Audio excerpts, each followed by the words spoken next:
Search teams found whole American platoons dead in the Vietnam mud. Their stiff fingers gripped disassembled M16 rifles. Why did soldiers need to take apart their own rifles right in the middle of an ambush? A firefight breaks out. The enemy rushes the perimeter. A soldier drops to the dirt under heavy fire. He pushes the rear takedown pin. He pulls out the bolt carrier. Sticky jungle mud coats the disassembled steel parts. An expanded brass casing wedges deep inside the chamber. He digs at the hot metal with a knife blade, trying to pry the shell loose before the perimeter collapses. He has seconds left. The enemy breaks through the smoke. Doomed men swing their empty guns like baseball bats. Then they die. The Army adopted the M16 in 1964. Commanders shipped troops into the combat zone without basic cleaning kits. The truth about the causes of these deaths surfaced at hearings years later. But to understand the core, we need to rewind to the end of World War II. Congress only opened the investigation into the mass failures in 1967. For 3 years, the defect officially did not exist. Men bled out, holding dead metal. High command knew the exact cause. Generals quietly collected the battlefield accounts from the surviving officers. Then the military leadership classified the initial reports. To understand how the M16 ended up in the hands of dead soldiers, you have to look at the logistical hell of the Army after 1945. An infantry squad carried a zoo of calibers. Riflemen shot M1 Garands and Browning automatic rifles in .30-06. Submachine gunners fired 45 ACP rounds from Thompson's and M3 grease guns. Other troops held M1 carbines, requiring a completely different .30 caliber cartridge. 3 distinct ammunition types, 3 different magazines, all living inside one single platoon. Quartermasters faced a daily nightmare. A standard infantry division during World War II burned through hundreds of tons of ammunition every single day. Supply chains choked. Truck drivers brought wooden crates to the front lines, but the wrong bullets constantly ended up in the wrong trenches. Soldiers ran empty during firefights because loaders mixed up the boxes. Caliber confusion literally halted entire offensives. The Army wasted time and space. Logistics officers saw separate spare parts for every weapon. Armorers fixed entirely different mechanical systems. Drill sergeants trained raw recruits on a dozen different combat manuals. The system collapsed under its own weight. Generals needed a permanent fix. They demanded one universal cartridge to replace the entire arsenal. The Pentagon officially ordered the development of a single unified ammunition standard for the entire alliance. That cabinet obsession with a universal standard birthed the 7.62 by 51 NATO cartridge and the M14 rifle. On paper, it was the perfect replacement for the entire arsenal. In reality, a 10-pound log, uncontrollable when firing. Picture an infantryman in the dirt. He grips the heavy stock. He flips the selector to full auto. He squeezes the trigger. The oversized cartridge detonates. The solid wood smashes backward into his shoulder. A brutal, bruising punch. The barrel violently throws itself toward the sky. Bullets spray blindly into the canopy. The human body simply cannot anchor the sheer kinetic energy generated by such a massive round. Generals demanded a machine gun and a precision weapon in a single package. Physics disagreed. Across the ocean, the British Army tested their own FAL battle rifle, firing the exact same NATO ammunition. They saw the violent recoil. They completely stripped the automatic fire mode from their weapons. The heavy cartridge made sustained fire entirely useless without a bipod. But the American military kept the switch. They kept the heavy steel. Engineers designed the M14 to kill enemies across vast open fields. Combat did not care about the blueprints. When analysts opened the raw action reports from the Second World War, they found a different reality. The enemy was never a speck on the horizon. The killing happened up close. Almost every firefight took place well inside 300 yards.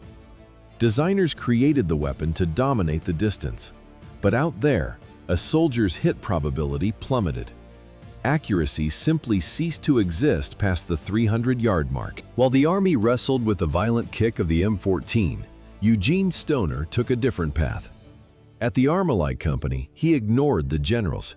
He looked at the raw math of Project Salvo. Does an infantryman need a heavy, long-range cartridge if most firefights happen at point-blank range? The military archives held the answer.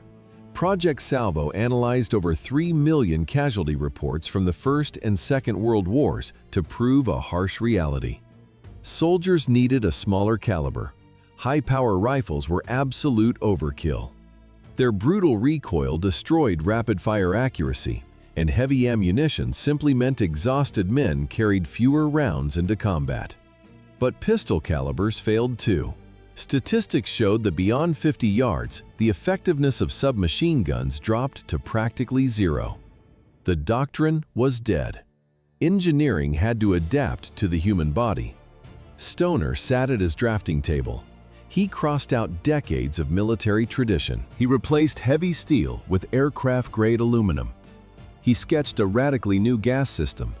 High-pressure powder gases traveled down a narrow tube. They blasted directly into the bolt carrier. No heavy pistons, no clunky operating rods. A shooter picked up the prototype. Instead of massive wood, his fingers gripped a synthetic plastic handguard. The unfamiliar lightness felt completely alien. He created the lightweight AR-10. Washington promised the perfect weapon, a space-age mix of plastic and aluminum. Instead, the jungle delivered a massacre. Guys stepped off transports expecting the ultimate edge. They thought they held the most modern rifle on Earth. Reality hit hard. Dead Americans, stripped weapons buried in the wet mud. Why did entire platoons die without firing a single shot? The rifle simply refused to eject spent casings. A soldier pulls the trigger, a sharp crack, then comes a dead metallic clank. The bolt seizes, the cycle fails. He drops to his knees.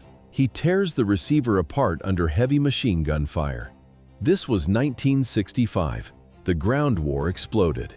U.S. troop levels jumped from 23,000 to 184,000 in a single year. The military needed guns fast. They ordered tens of thousands of these new black rifles. Bureaucrats in safe offices read glowing early test reports, confidently shipping masses of unproven weapons directly into the combat zone. Firefights erupted in the brush. The slick new guns choked after just a few magazines. Men grabbed rifles from fallen friends. They kept shooting. Those weapons seized up too. The hot brass welded itself to the chamber. Soldiers ripped at the charging handles. They died trying to clear the jams. Reports of wiped-out squads flooded headquarters. Investigators packed their bags. Congress opened emergency hearings. To see how this weapon became a death trap, you have to look at Eugene Stoner's original blueprints. He engineered the rifle to keep soldiers alive. He started with the recoil. Stoner built an internal piston directly inside the bolt carrier. With every trigger pull, the internal metal parts slid smoothly backwards. The carrier absorbed the violent kinetic energy. It dampened the harsh blow before it could punch the shooter's shoulder. Stoner aligned the barrel and the stock in one continuous straight line. No muzzle climb. The rifle stayed completely flat. A panicked infantryman could easily control his bursts under heavy fire. Then came the ammunition. Designers abandoned massive rounds for a small caliber with extreme velocity. They picked the experimental 223 Remington cartridge. The bullet was incredibly light. It flew fast enough to shatter human tissue, but the recoil felt like a gentle push. A guy could haul huge quantities of this lightweight ammo through the thickest brush without collapsing from exhaustion. Stoner took the heavy AR-10 battle rifle. He shrank its entire operating system specifically to fit the 223 caliber. The outcome of this downsizing was the AR-15. This specific .556 cartridge became the ultimate argument for the generals adopting the rifle. Why did the Army need such a light bullet? The answer was pure math. Bureaucrats wanted maximum firepower on the ground. A sharp crack of a gunshot split the air. The blast sent the tiny projectile flying out of the 20-inch barrel. 3,200 feet per second. the exact speed where a light bullet hitting a bone began to yaw, tearing tissue apart. On paper, these nasty wounds matched the old heavy calibers, but the recoil vanished. A soldier could finally control his burst without spraying lead into the sky. This brutal ballistics profile changed everything. The rifle weighed under 7 pounds. It handled easily. The Army took the AR-15 specs and standardized them for massive production. They gave the weapon a new military index, the M16. But the real shift happened in the supply chains. An infantryman stood by the crate. He shoved the light 5.56 magazines into his canvas pouches. He packed them dense. He loaded them 3 times tighter than the bulky ammo of past generations. A standard combat load of the old 7.62 caliber weighed over 6 kilograms. The exact same reserve of 5.56 weighed roughly 2 kilograms. This completely flipped the economy of war. Less dead weight meant more killing potential per man. The infantryman increased his carried ammunition load exactly 3 times. American military advisors took this triple ammo load straight into the jungle. The M14 was history. The military dropped it faster than any standard rifle before. How did a rifle with fatal defects pass Army acceptance? Elite units tested it in highly specific conditions. The M16 was still an experimental prototype. Commanders quietly shipped the first batches to Vietnam. Advisors and special forces carried them on long patrols against Viet Cong guerrillas. They found the new gun flawless. It was light. It shot straight. The jungle choked everything with 100% humidity. The wooden stocks on the old M14 absorbed the moisture and swelled up. The M16 featured a plastic stock and an aluminum receiver. Plastic did not swell. The new materials simply ignored the tropical swamps. But the local triumph created a lethal illusion. These early shooters were professionals. Elite troops and seasoned advisors meticulously stripped and scrubbed their experimental rifles every single day. They maintained the hardware perfectly. Years later, the Army would hand this exact weapon to regular drafted teenagers. The military would drop those kids into the mud without a single cleaning kit. The top brass saw only the perfect outcomes. Enthusiastic reports flew to Washington. Down in the jungle, the reality looked completely different. A spent casing would lock dead inside the chamber of the M16, forcing a soldier to ram a steel rod down the barrel to smash it out. How do you extract a swollen casing under fire? You just jam a rod straight down the barrel and punch it out from the front. The mechanism itself betrayed the infantry. The rifle fired, the gunpowder detonated. Chamber pressure spiked to 50,000 pounds per square inch. The hot brass casing expanded from that massive blast and glued itself to the dirty steel walls of the chamber. Then the bolt slammed backward to clear the weapon.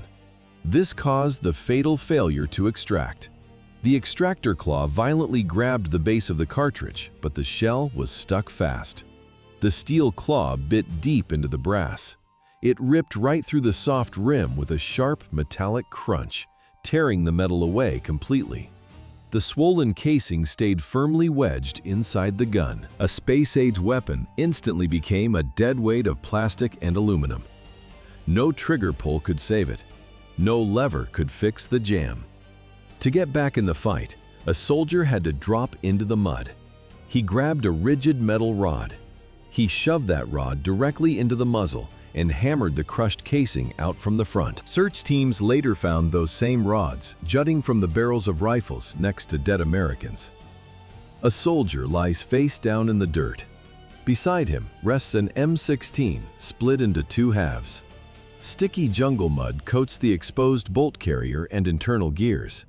He died trying to clear a jam.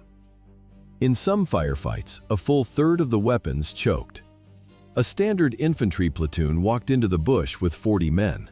A sudden jam meant 13 of them instantly became unarmed targets, just guys holding dead weight. The battle shifted. 0 distance, no shooting. Just a dry transition to brutal close combat. Men resorted to bayonets. They swung rifle butts like clubs. They hurled hand grenades at point-blank range. The jungle forced modern American infantrymen, equipped with the most advanced technology of their era, into a primitive medieval brawl. Trust in the new rifle evaporated. Soldiers stuffed their pockets with extra grenades. They begged armorers for heavy handguns, anything that would actually fire more than 3 rounds without seizing up. The promised weapon of the future was getting them killed. They hunted captured AKs. Platoons were bleeding out in hand-to-hand combat. Back at headquarters, logisticians sat on stacks of glossy Colt brochures. The manuals promised a miracle: space-age materials, a closed gas system that supposedly required zero maintenance in a filthy jungle environment. Why did troops deploy into Vietnam without standard cleaning kits? The Army simply believed the advertising promises. A basic .22 caliber kit cost barely $2, but the Pentagon accountants cut them from the multi-million-dollar procurement budget. In 1965, the first massive waves of rifles shipped to the front completely unsupported. Reality hit hard. Mud seeped into the receivers. Carbon fouled the chambers. The self-cleaning myth died fast. Soldiers wrote letters home. They begged their families to mail civilian gun oil, bore brushes, and commercial rods to the war zone. When the mail was late, desperation took over. Men dunked their jammed bolt carriers in aircraft fuel. The sharp chemical stench of aviation gas mixed with the humid rot of the jungle. It stripped the metal bare. It made the jamming worse. In one documented firefight, an entire unit went down under heavy attack. Only one man had a civilian cleaning rod. He did not shoot. He sprinted through the crossfire from one dirt hole to another. He grabbed a jammed rifle from a screaming squadmate. He shoved the rod down the barrel. He hammered out the stuck brass casing. He shoved the weapon back into the man's hands. Then he moved to the next foxhole. He cleared rifles until a bullet caught him. The only man in the platoon with a cleaning rod died trying to fix his unit's weapons.